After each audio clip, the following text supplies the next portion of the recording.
Well, everybody, we're back better than ever. Why? Well, we've got a very special guest. Thursdays seems to be Brownie Day. I'm really thankful for all of you guys for tuning in today. The video earlier on is already on 6,500 views. It's only been out 2 hours. Shout out to you guys. If you haven't watched that video, please make sure you do so after this, of course. We've got loads that have happened this week in terms of shows. We've got deadline day bits tomorrow as well. We're not taking any days off the watch long as well on Saturday, when we've just kind of forgotten, haven't we, what's been going on when it comes to Leeds United in terms of playing football. It all seems to be about transfers. And as Stevie Leeds has said here, make sure you smash a like button. Afternoon, Conor and Brownie. Keep up the brilliant work, Conor. Definitely putting in the hours, mate. Yes, my friend. Good morning. I'm trying to get rid of my greys and you're loving them, Conor. Exactly, mate. Get them in my hair. Anyway, let's get Mr. David Brown in the building. How we doing, mate? All right. I'm good, mate. I've got a little blondie twin. Love it. Yeah, to be honest, I don't even know if I can call it blonde at the minute. It's very much Alistair Darling, very much what have we had? I told you we had Peter Ridsdale. We've had loads of them, mate. So yeah, I'm welcoming it. Well, welcome to the blonde side, mate. Blondes do it best. That's it. There you go. What's going on, mate? What's going on? Anything new? What's going on in Brownieville? No, I've just got back off holiday the day before yesterday. I had a nice few days in Spain, so that was nice. Yeah, good, mate. Yeah, what a difference of weeks, mate. 3 points, a couple of signings. It's yeah, all good. It does feel like that, doesn't it, mate? It feels like last time we were talking. Del Boy would say much better. Yeah, it feels very different to when we last spoke, mate, doesn't it? Very different indeed, which is positive for Leeds, of course, and Hull at the weekend, and they've got a real chance, haven't they, Brownie, to go into the weekend sort of reinvigorated. And we were saying, weren't we? You beat Sheffield Wednesday, you get signings in, you go into Hull, you win that game. It is a completely different season, and yeah, it's so funny how the vibes completely switched, isn't it? That's it, mate. It was either going to be well, we said it, didn't we? The Sheffield Wednesday game was, albeit only match day 3, but such a crucial one. It was either going to be 2 points from 9, which is a very bleak start, or an all right one. And just to set people's minds at rest a little bit, I mean, we're top 6 already and haven't really got a squad. So that's kind of how big that Sheffield Wednesday game was. And I thought we were really good on the night. 2-0, pretty comfortable, back-to-back clean sheets. Just need to finish the window now pretty strong. It looks like we've got 2 definites coming in. I did say that we needed a third. We said we wanted 3 or 4, didn't we? So I still would like to see another one come in as well as these 2. Yeah. And then I think we're in a really good position and a good place. And if you look across the Pennines at what Burnley are doing, we thought we were having a fire sale, but good God, it's last one in the building, turn the lights off at their place at the minute, it seems. So it seems to be a crucial few days in terms of the championship. Jesus, Brownie, I'm going to put some into you now. And this is absolutely staggering, actually. I didn't believe this. Listen to this. This is from Danny Halls. This is the Phil Hay, basically, of Sheffield United. Leeds United's latest offer for Sheffield United key man Gus Hamer saw them put forward Joel Piroe in a cash plus player deal. United's coaching staff are not interested in a deal involving Piroe. Wow. Where's that from? Danny Hall. So he's basically Sheffield United's Sheffield Star main writer. So he's like YEP, Graham Smith sort of thing. That's crazy, that, isn't it? If that's the case, then it looks... I mean, I'm not sure Piroe's going to be too happy about that. If that's the case, they're going to have to get the deal done some way or another, because if not, they're going to be left without Hamer and a really unhappy Piroe. Wow. Wow. And he'll have obviously, like you know as well, he'll have had to have been like told of that, won't he, Brownie? Like Piroe will have known about that, obviously, you know, like it or not. I'd like to think he'd been told. I wouldn't have thought he'd wanted to know coming off a tweet. Yeah. I wouldn't have thought he wanted to find out that way, but wow. Not sure I'd be happy with it, to be honest. The whole point of bringing in the body is to have another body. I'm not saying it's like for like. Obviously, I'd love to have Hamer in, but let's not forget. I know Piroe gets his critics and slanders, and rightly so in some games, but he scored 14 goals last season. I'm not sure many other Championship strikers would be getting done in a swap deal who'd scored 14 last season. I mean, how many did Whittaker get for Plymouth?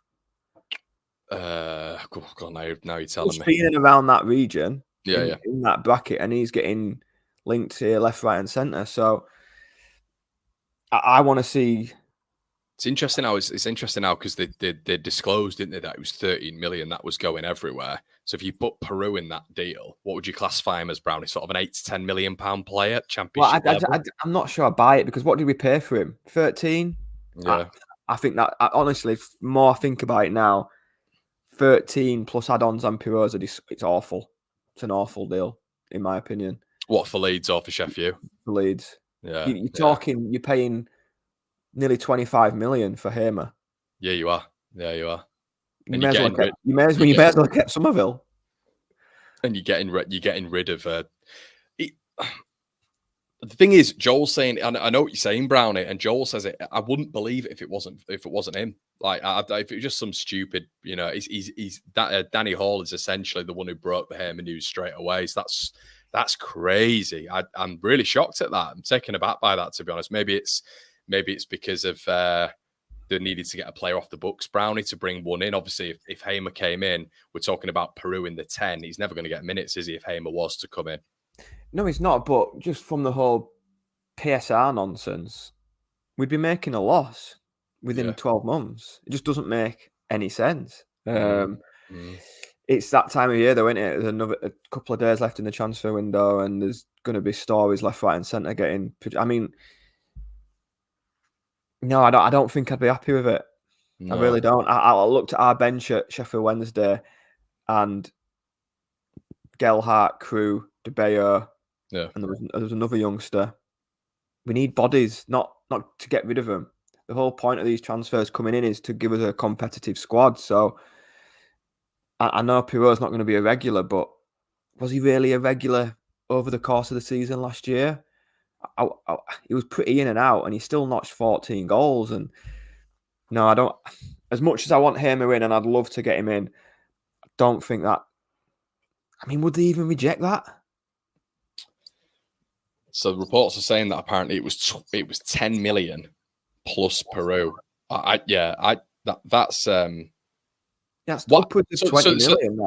And that's also, what was the point in getting him in? What was the point in bringing him in last season? Because we knew with the Farker system, he was never going to be a 9. He was always going to be a bit of a 10 like he was at Swansea. We've had this chat before. What on earth is the point in bringing him in if you're just going to dispose of him within a year? And you're not even going to make that money back? I believe it was, I'm not going to say a panic signing, but we were having a fire sale. We had no squad.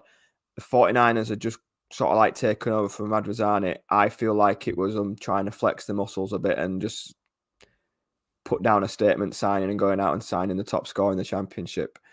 That was my opinion. There's no way as well Wilder would have that. He's not a Wilder player, is he, Brownie? Yeah, you're talking Hamer, you kind of look at him and you think he's got a bit of aggression, tenacity about him. Piroe's not that type of player. It's not really like for like, is it? No. And to be honest, I know you're a massive fan of him. I still want a striker in, to be honest, mate. I'm not saying Joseph's had bad games, but he's still young. It's a lot to put on a... How old is he? 19? Yep. 19-year-old shoulders to lead the line for 46 games for Leeds. Fantastic assist for the Gray goal. James goal, what am I on about? Centre performance, it was a good one as well, wasn't it? Top performance, really, just missed the goal. But he's missed a couple. There was one against Portsmouth and the one against Sheffield Wednesday have been exactly the same. And listen, that first goal is always the hardest goal to get in a season, and then you start to tick along. But I think there's a lot of pressure on his shoulders at 19 to fire Leeds to the Premier League. I would like to see another 9 come in. Hamer's not a 9. Obviously, we're not saying Piroe's a 9, and Bamford, you just... I love him to pieces, but... It's not it, is he? He's gone, hasn't he? Yeah, completely. Yeah, Rolling Wolf says, I feel for Piroe, to be honest. Looks a good player in the wrong team, badly positioned. I think you bang on, Rolling Wolf. I mean, we've said it, and Steve said the same thing. Piroe's the wrong player for us. We don't play to his strengths. And I think we've sort of said that, Brownie, for the whole period, really, with Joel, haven't we? And it's sad. It's sad because I think there's a player in there. I think there is a player in there. Just it just doesn't seem to be working. His confidence is completely shot in it. And if Joseph stays fit, if we get another 10 in, which it looks like we're trying to, you've got Ramazani and haven't you, Solomon, it feels very much like he's not going to get a lot of minutes, Brownie. That's how it feels right now again, It does, but at least Piroe can do a job. Like, we've seen him do it. I mean, if Joseph got injured, we would literally have nothing if Piroe went to lead the line, because Bamford, I've said it before, if he was a horse, he'd have been put down. He's just not reliably fit enough now, and he's been a great servant to us. But Daniel Farke's been ruthless with moving players on. We've seen that with Ayling, seen that with Cooper. He's not had that sentimental attachment as some of us fans have. So if something, heaven forbid, did happen to Joseph, who are you playing up top if Piroe's gone and Bamford's injured? And worst case scenario, Bamford's injured, which he currently is, and Piroe's at Sheffield United. Who is playing up front? Yeah, as well, profile-wise, like you'd almost rather keep Piroe, wouldn't you, Brownie? Like you've just quite rightly said, because it's like worst case scenario, you've got Joseph who's out. I mean, I don't think he's an out-and-out number 9 in Piroe, but I'd certainly be putting him above Bamford right now. So 100%. It's one of those things where, would you want Hamer to come in over Piroe? I'm not sure you would. And profile-wise, we know what Hamer's like. We know what Hamer's like with your top player at this level, of course. But I feel like we can definitely mix that position up, can't we, Brownie? With the likes of William Yonto, who was fantastic against Wednesday in that role. You can even look at Aronson if you're completely desperate. But I feel that number 9 role, if Joseph's out, problems. If you're going for promotion, you shouldn't be having to play people to be desperate. We've talked about Nonto and obviously Ramazani and Aronson and Dan James potentially. But if you're going for promotion, you shouldn't be having to put square pegs in round holes. I mean, how many times have we said that we're square pegs, round holes FC? But I don't know. It just seems an odd piece of business. Is it a bit of a journalist stirring the pot? I don't know. You know the journalists much better than me. On the flip side, is there something else happening in the background that we're not sure of? In the last 24 hours, I've heard of Danny Ings. I've heard of Morpay. I know Morpay's off to Marseille now, but there are murmurings of strikers being linked with Leeds. So yeah. Is something happening that we don't know about? I mean, this I'm going to try and pronounce his name. Ayo Tankang. Go on and finish it off. I'll just say Ayo. He's come in the last 48 hours from nowhere. The Ramazani deal seemed to just someone flicked a switch and that seemed to happen. Yeah. So hopefully there's something else coming in, because I think I would be slightly underwhelmed and disappointed if it was just these two and done. Yeah, I agree. I wanted to get your thoughts as well on Manor Solomon. You might have seen what I've said on him. Obviously, nothing off the pitch. We want to keep that out of it, Brownie, and let's keep that out of this conversation. But on the pitch, when he's been there every now and again, looks like a good talent. But I'm interested to hear your thoughts on him overall. Really, obviously, it's a player who Leeds fans are gassed about, understandably so. Are you a little bit more worried about his injury record and the rumoured amount we're paying per week? Not really, because he's a young lad, isn't he? So injuries when you're young, you tend 25, to get over. 25. I'd class 25 as young when I'm 35, mate. But when you're younger, you repair quicker, your body heals better. So hopefully that shouldn't be an issue. I remember watching him for Fulham against Leeds at Craven Cottage when he rifled one in. Looks a good player, and a lot of people have said how it could be the signing of the Championship to actually get him in over the line. But like you say, the question mark is his fitness, which is probably why he's had to drop to the Championship. Maybe Premier League clubs have maybe looked at that injury record and thought, maybe not for us. But there's certainly a player there. Yeah. Certainly a player there.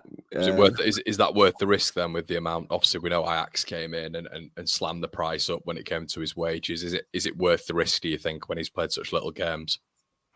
Well, like we've just said, our attacking options are pretty bleak. So I think it is. Yeah, I think we've got to hope and pray that he stays injury free, and I'm sure he'll be a good player. And my opinion on it is, if he gets Leeds promoted, he gets Leeds promoted. Yeah, 100%, 100%, mate. Yeah, it's interesting, isn't it, when you're looking at the profiles that we still need, because Nonso wasn't he? Brownie's brilliant against Sheffield Wednesday in that number 10. Obviously, we're looking at the pecking order now when it comes to Aronson, and Piroe was another one I was going to mention as well. Profiles, I know you've mentioned a striker and stuff like that, but would you be looking to bolster up that sort of right-hand side and central attacking midfield spot, even with Nonso in there? Speaking with a Daniel Fark head on, I don't think you can be. The more options you've got, the better, I think. Like I've said before, the bench at Sheffield Wednesday was pretty weak. And I think you saw that with the substitutions. They weren't done till late on. Yeah. I know Fark doesn't make many substitutions anyway, but they were even later than usual. And that, to me, tells me a manager doesn't totally trust what's sat behind him. Obviously, we mentioned Solomon and Ramazani. He's meant to be quicker than James. I mean, holy moly, we must have some pace there. Small though, and it's like Ramazani's 5'5", Dan James about 5'6", and I think Willie Gnonto's about 5'5" as well. Solomon as well, 5'5". It's a tiny team all of a sudden. It is a tiny team, which leaves you susceptible to set pieces and stuff. Yep. But this AO player that's coming in is going to obviously bolster the midfield ranks. With Gruev and Purdue. Would we need one more? I'm not sure. People seem to be a little bit underwhelmed because he's only cheap, but we didn't pay that much for Matthias Klick and he became a club legend. So I'm holding a bit of hope that just because he is cheap, that doesn't mean that he's just a bit part player. I hope he's played in the World Cup. He's a Japanese international. He's not. Yeah. He's not going to be a mug. So will he compete for a place ahead of Gruev, or will he be playing second fiddle? Obviously, there's Rothwell in there as well. So when you start, what do you think his position is now? Interesting with Tanaka coming in because he's going to be in that double pivot, isn't he? But this is what we all seen a comment. Did Brownie just call Klick a club legend? Yeah, I did. He was part of the team that got us promoted after 16 years. So that's to clear that one up. Yeah. A few weeks ago, we were saying the team picked itself. Now we're asking questions: who plays here? Where's his role? And I think that's what we need, because especially in the Championship, 46 games, it's long. It is long, and you're going to get injuries. You're going to get suspensions. So I would think Fark would prefer to have the headaches on a Friday before a game rather than just thinking, right, well, he's playing because he's all we've got.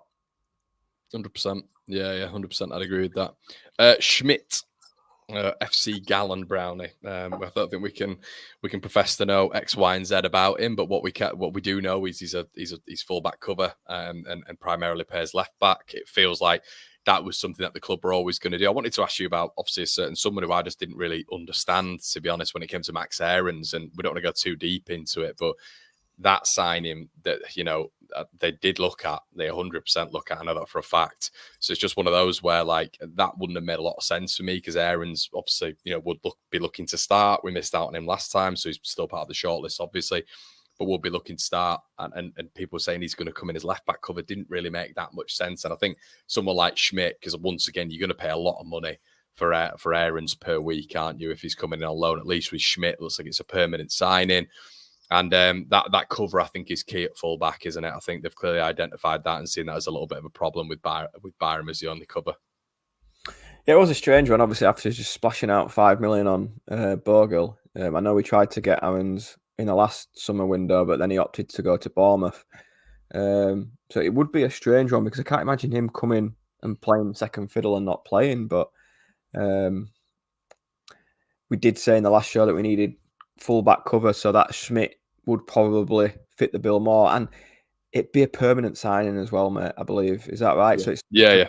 It's ours, if that makes sense. It's not get to the end of the season and off they go again. Obviously, we've got Rothwell in on loan, we've got Solomon in on loan. Yes, we want to exploit the loan market, but when you strip away how many actual permanent players we've got, I would like to see a few more of them. So I think the Schmidt one is probably one that's more likely to happen. I can't see us doing both Schmidt and Aaron's. No. Which is a little bit like the centre midfielder position with the Japanese boy that's coming in, AO. I can't see them doing him as well as the Slovenian one. It seems to be one or the other. Yeah. Could be wrong. It just seems like, I don't know what you feel, but I'll let you do the pronunciation. Lobotnik. Everybody knows who I'm on about. It felt like he was our main target, and it just feels like AO's maybe the next one on the list that we've had to go in and get because our top target wasn't there. Don't know what other people think, but that's the sort of impression I'm getting. Could be wrong. They could go and do them both, but he's been on the list for a while, Annie Brownie. I think you would, when we did the debrief a while back, I'm pretty sure it was in the Prem when we were talking about Tanaka, or it was in one of the summer windows. He's been there for a long time now. It feels like even in the Rads days. So potentially it's something that's always been there and they've always looked at. And, it was interesting, actually. Someone said to me that he's more of an £8 to £10 million player, but the contract that he's on at Dusseldorf was something that Dusseldorf were always trying to sort out, but Tanaka was never interested in doing so. So it made him obviously considerably cheaper. So 3.4 million, it could turn out to be a bargain. And do you know what, Brownie, if it's anything on Glenn Kamara level, which I think people undervalue how good he was for Leeds last year, just because he's not measured in goals and assists. But if Tanaka can have that to his game, as well as what Kamara brought, Kamara was cheap, really, wasn't he? Relatively, six to 8 million quid. Played 50 odd games for Leeds in a season. If Tanaka can bring that with like added pizzazz in the final third, you're going to be buzzing with that, aren't you? Well, if you think back to when Kamara left, when we were saying how would we feel about it, I remember saying, you can go and get another Kamara. Do you know, you can go and replace him. You can go and get, whereas the likes of Gray and Somerville, hard to replace, whereas your Glenn Kamaras and your Gruevs, as harsh as it sounds, there's plenty of them type of players out there that you can go and get. And it looks like that we're doing that with the signing today. And like one of the comments says there from Lee, it's just good to see the bench instantly looking better, looking stronger. As we all know, in the Championship, you can play Saturday, Tuesday, or Leeds will end up playing Friday, Monday, or back-to-back games in short space of time. Just to have that stronger depth, for me, is massively important, which is why I said that I want more than just these two that are coming in today. I would, it might feel greedy, but I would like one tomorrow as well. Is there anybody else going to go? Heather says Jubicic. There you go, Brownie. Right, we'll say it together, mate. With a Y, Jubicic. Jubicic. There we go, mate. Jubicic seems to have fallen off the agenda. Yet we have a private jet flight tomorrow. I love Leeds fans and these private jets. This window has been brilliant from Cologne. So maybe back on if they've given up on Hamer. Salai. Yeah, potentially. It's weird once again, though, because Jubicic can play in the cam, but he's more of a central midfielder. So maybe that's on the back burner, Brownie, because as you'll know in football negotiations, maybe it's just a case if they've got a 1, 2, 3 shortlist, then Hamer could be on there, mate, and Jubicic could be the furthest down, hence why they're sort of keeping tabs on Jubicic if the Hamer thing doesn't work out. So do you think, and obviously people in the comments, do you feel like Leeds are going to go big on someone in the next 24 hours, or do you feel like it could just be these two today? I thought that it might just be these two, but I'm actually quite surprised by how quickly it's been done. Brownie, me and have been Leeds fans, and everyone in the chat knows been Leeds fans for years. If Leeds are working on one deal, it's seemingly in our lifetimes they can't be working on another deal at the same time. So I've always thought, if we're working on one, let's say, mate, if Aaron's, and I keep calling him Aaron's, let's say we were going for him, right? And that went into tomorrow, I'd be thinking, no, there's no chance, because we'd just be working on that. It'd go, Brownie, how it is? It'd have got to about 10:58, and Aarons wouldn't have been signed yet. So I think that had elongated. Now that's clearly out the window, and it's Tanaka and this Schmidt. If they can get them done today, well, that's why I think they're getting him in. Like, he's flown in this morning, so that, like you say, done, dusted. Yeah, and that gives you a good chunk of time. Gives you over 24 hours. Gives you 24 hours, done it, and a little bit more to get. It is interesting that I've read, and I don't know how true this is. You know what rumors are like on this type of time of year, but Hamer and Nonto have the same agent. So that again. Hamer, and Nonto have the same agent company. That would be, for me, that's the deal of the window. And if they're offering Piroe, if they are offering Piroe and 10 million quid, would you take this? Go on. Would you take this? Because of this, I'm just thinking if they've got the same agent, is there an element of me where one agent's trying to get Nonto out to get Hamer in? He then gets paid from 2 deals. Yeah. One from the Prem, one for Prem deal as well for an agent. So say Nonto goes one way, Hamer comes. Would you take that? No. Would you? No, I wouldn't. No. You know why, Brownie? Because I think Nonto has probably got more ability. I think, Nonto's younger by about 5 or 6 years. I think his sell-on value will be a little bit more. Hamer's, look, he's still young as we know, mate, but Hamer's, I think he's 28 this year. So he's in his prime, obviously, but for 28 years old, I don't know how much do you pay? He's still got 3 years probably left at the top level, maybe. Or maybe I'm being a bit harsh there. No, but look, I'll just read you this out, Conor. Go on. So from Graham Smith, which now says, there's a problem with the post. He's denying it. Oh, here we go. Our sister paper, the Sheffield Star, reporting that Leeds United have offered Joel Piroe a swap deal for Gustavo Hamer, which Leeds categorically deny. Meanwhile, a deal with Swiss fullback Isaac Schmidt is progressing. He's the one that they will get done. He's the one they want now. Okay. So Leeds are denying the Piroe talk, which makes a lot of sense. I can't just when you said it, 10 million and Piroe. It's a mad deal. I agree. It's a mental deal. Sheffield United would snap your hands off at it. Yeah. Yeah, that is mad. That is mad. Like, I can't get my head around that. Like, yeah, they would, wouldn't they? They would, wouldn't they? Yeah, you're right. Just rewind a few weeks to when I took a few pelters when I was saying that Aronson was going to be all right in the Championship. He's doing all right. He's doing all right. Brownie coming in with receipts. Well, I did claim that the Championship was a massive gulf and he'd do all right, and he has. Yeah. So to go out and effectively make the Hamer deal 20 million when you've got Aronson who can play in the 10 as well, or Nonto was coming inside at Sheffield Wednesday the other night quite a lot. Yeah. It just seems mental. Can we talk about Bogle as well? I need you to give him some flowers as well. I have no idea what you think about it. What, our new Luke Ayling? Yeah. It'll be popular with you if he's anything like him. But I thought the other day, mate, and obviously you'll have been there, but I thought the other day, I couldn't believe how many pelters he was taking. The data backed it up. I think he won 8 out of 11 duels. His recoveries, I think he won 5 out of 6. I thought his 1v1 defending, apart from getting burnt, Masaba had to go to the other side of the pitch because he wasn't getting any joy out of him. I thought, to be honest, mate, that was his best game for Leeds United. And I was really happy that he got back on it as well. Yeah, there's definitely a player in there. I think he's, even going back to the pre-season games in Germany, he's definitely... Disagree, Chris. I think it's a bad shout. Tell me why. Why? Tell me why. I'd work with this haircut, wouldn't it? Chris was calling me out for saying that Click was a Leeds legend, so maybe he's just going to disagree with everything we say. But Chris having a shocker. But I think he's definitely a lot better going forward. We saw that against Portsmouth when he won the ball and slipped it through for Aronson, who should have scored late on.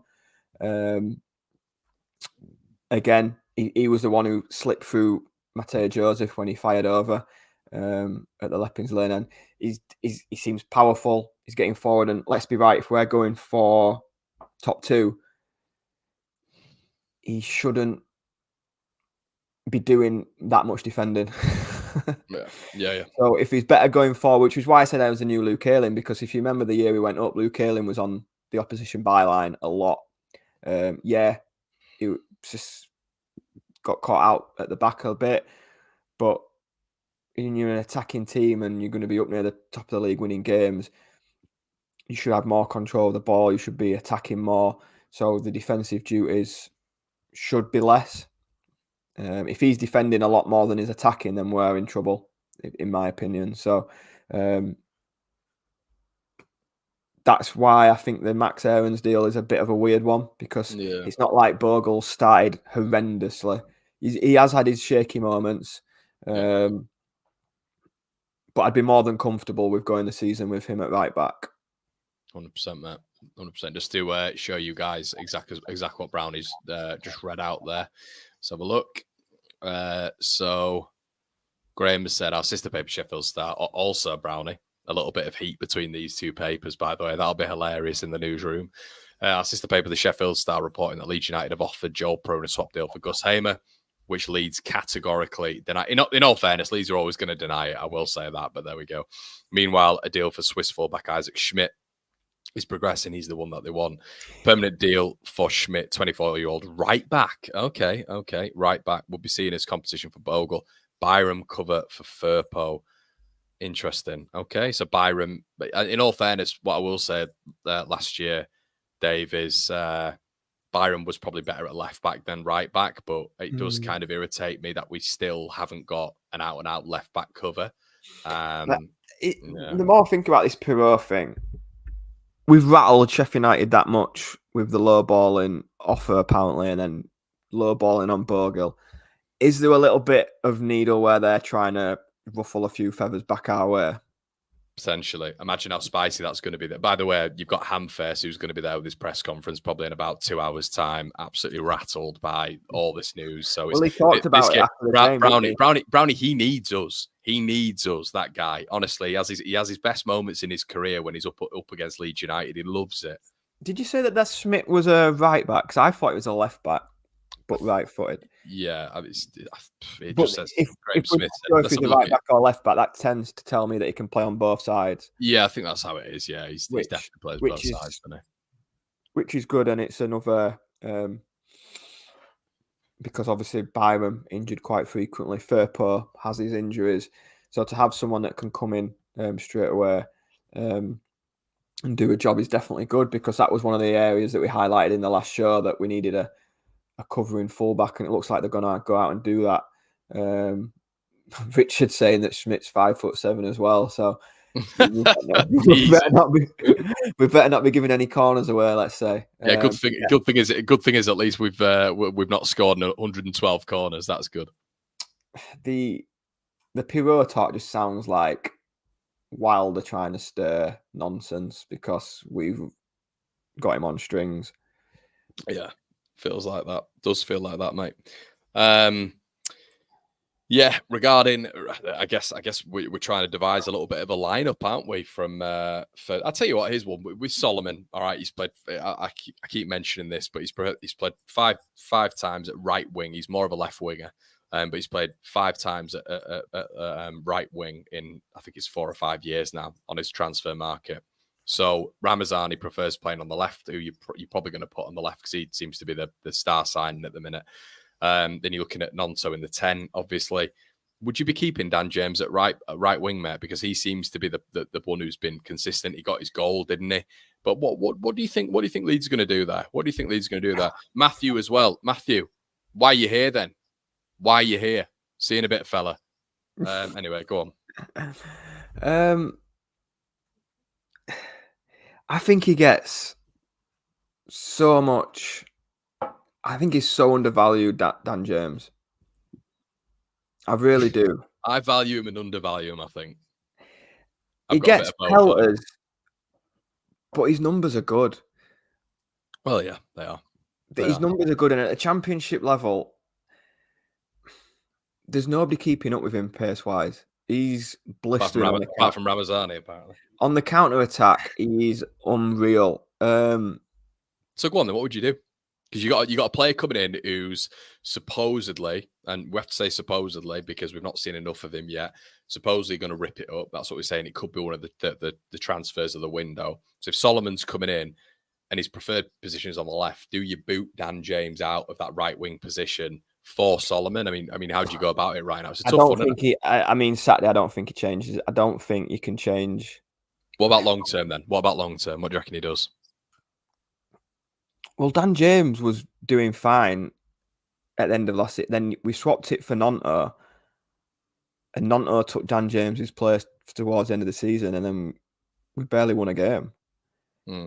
I'm not saying that's Nonto's fault, by the way. I'm just saying, and even in the playoff final, Dan James on the bench, I thought he was our best player, and he only played 25 minutes in the playoff final. I just think he's so. Don't get me wrong, drives me insane at times when he gets to the byline.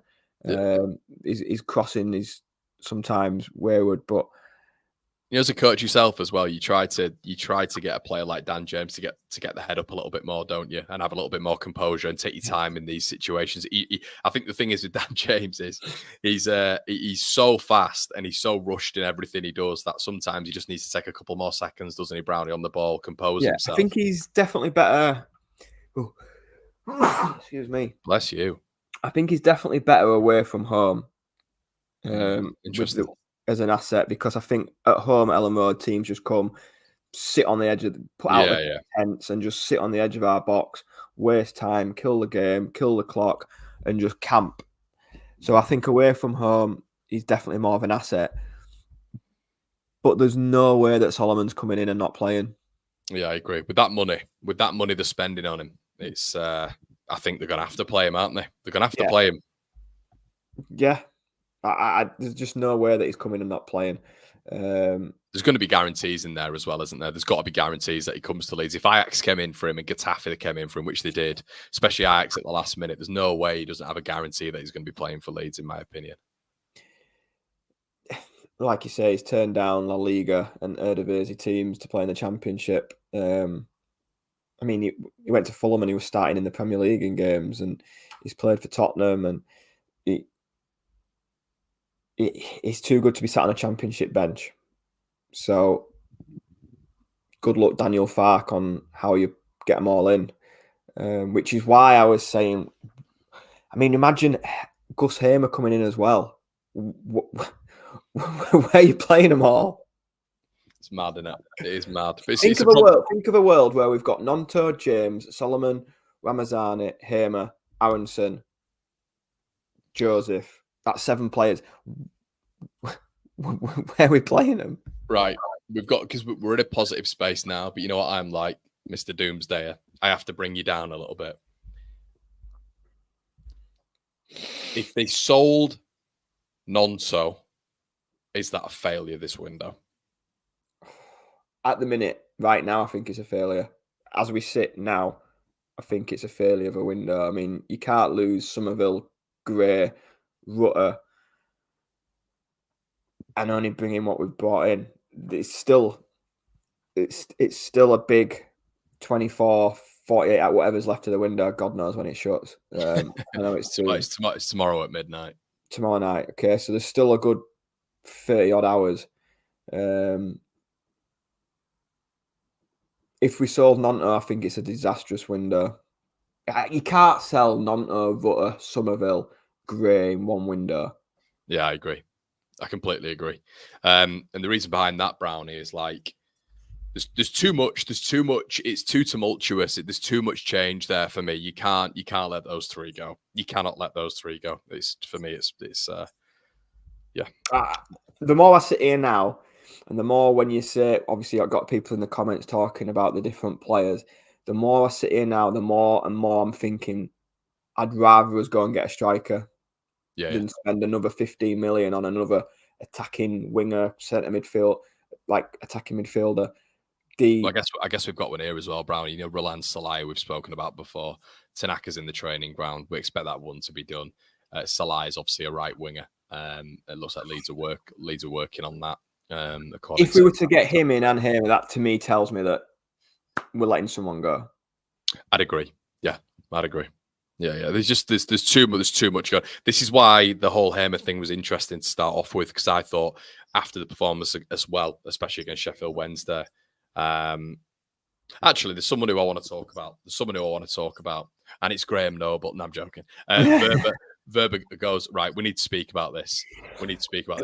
This guy, if it's true, look, it is what it is, but I'm sick of this guy giving his word and then sort of going back on it, but it is what it is. Look, apparently Leeds are demanding, according to reports this morning, Brownie, 16.8 mil for this guy, which is, staggering. However, they're trying to pursue a loan for him, all this sort of stuff. In your opinion, what on earth do we do with Max Wöber? Do you just turn around to him and say, look, if we're not getting a permanent sign, if we're not getting that money, you're sitting on the bench, fella. That is what it is.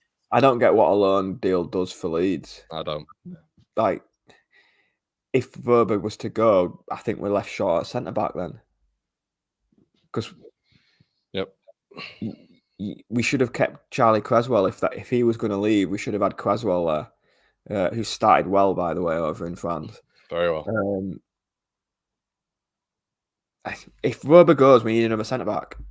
Because what's that leave us with? That'd leave us with Strike, Rodon. You'd have Ampadu, wouldn't you? But I can't be arsed with that again. But I mean, so then you're taking Ampadu out of midfield to put a centre-back.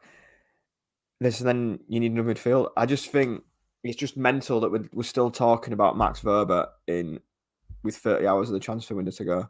Yeah, Richard's right. We have got DeBeo as a backup. Totally agree. But the interesting thing about DeBeo as well, Farke's come out and said frequently that he hammers him because he's not quite at that level yet. He's impressed by him, but I don't think he's quite at that level yet. Do you know what winds me up though? So like we want all these people we've spoke about, Hamer, and you know what my pronunciations are like. All the ones that we're linked with, but we're not getting them because of money. So if they want Wöber, pay the money. Otherwise, he's staying with us. Yeah. I don't get why we seem to sort of like bend over all the time and just go on. You get what you want out of it. We'll just suck it up. Don't get it. We should be playing a lot more hardball. Pay the 16 million, or you're on the bench in the Championship, mate. Yeah, 100%, mate. I agree. I agree. I think it's one of those as well. Like, why? Yeah, like you said, why? If it's a permanent signing, don't understand. Like 16.8 million, fantastic. But even right now, I was going to say I'd consider it. But if they're not going to do anything, they're just going to pocket that money. Then I'd rather just Wöber be there on the bench anyway. I'd just rather him stick there on the bench. So, which is where I'm a little bit out with the Hamer thing. If we're talking £20 million, you may as well have kept Somerville. Yeah, 100%. Well, mate, I'll tell you what, we'll leave it there. It's been good to talk with you. Hull City, anyway. What are your predictions for that one? You expecting a big win or a narrow win? I think they're going to come and sit, aren't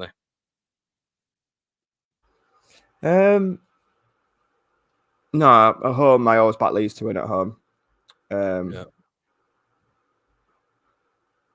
2-0, I think. 2-0. Another 2-0. Nice, yeah. Nice little end. Nice little end to the week, that one, mate. Certainly seen a lot more in the last two performances, West Brom and the Sheffield Wednesday games. Clean sheets, look a lot more solid. And I think we were good against Portsmouth, if I'm being totally honest. It was just a bit of a freak game. We didn't give up that many chances. I know they scored. We didn't give up that many chances to them. So I think the only disappointing one for me, to be fair, and this is me being ultra critical, well, it would be Portsmouth, obviously, just with the amount of goals we conceded, but it was probably West Brom, how just we approached it. But I think that was a must not lose game, that though. We'd lost Rutter through the week. For him, I think it was, yeah. Yeah, I think it was, yeah. Yeah. All right, guys. Well, let us know score prediction wise in the comment section below. Anyway, really appreciate you tuning in. And Brownie, thanks so much for joining us, mate. And we'll do something next week or post the game and all that sort of stuff, mate. Everybody loves seeing you on here all the time. 1,200 of you in the building to come and see Brownie here as well. So thank you so much, Brownie. I will see you in a bit, mate. And cheers, everyone.